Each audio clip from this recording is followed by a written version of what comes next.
Then the commissioners and satraps began trying to find a ground of accusation against Daniel in regard to government affairs, but they could find no ground of accusation or evidence of corruption, inasmuch as he was faithful, and no negligence or corruption was to be found in him.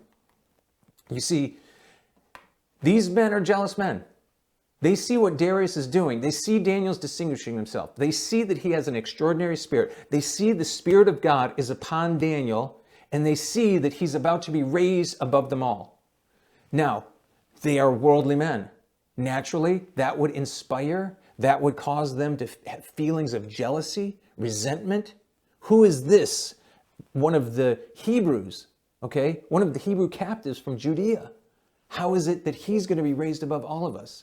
So now, what does it say? They could find no ground of accusation. See, they knew they were all corrupt.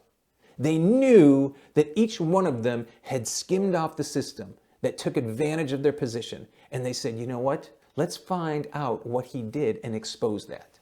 Okay? Because an accusation is to bring a charge against someone, to identify some sort of offense against the affairs of that particular government. And so they said, I'm sure we can find it. We can find it with Daniel because we're all corrupt too. And what does it say in the verse? Go back to the verse. It says, but they could find no ground of accusation or evidence of corruption, inasmuch as he was faithful and no negligence or corruption was to be found in him. Now I think about that and I say to myself, you know, is there any corruption or negligence on our part with our employer, whomever we work for? Do we could take advantage of maybe the travel budget? Do we take advantage of maybe the copier?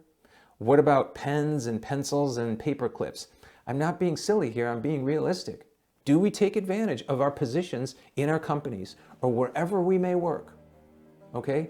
God wants there to be no corruption, no negligence on our part. We should be faithful, honest, obedient employees with whomever we work.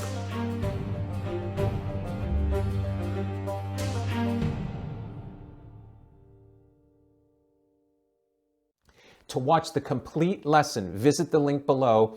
Go to angelsintheglen.org. That's angelsintheglen.org. Now, we have study guides for you as well. But remember, this is not just one single study. It's a series of studies that will take you on a path so that you can understand end-time events. We want you to understand the first angel's message, the second angel's message, the third angel's message, because we're approaching a point in Earth's history for the third angel's message, which is about the mark of the beast, and it's don't take the mark of the beast. We want you to know what it is and why it is what it is, because it's an attack on the eternal gospel of Jesus Christ. Now, it's not a time to fear, it's a time to be ready. God wants his people ready when Christ returns. I hope you'll join us.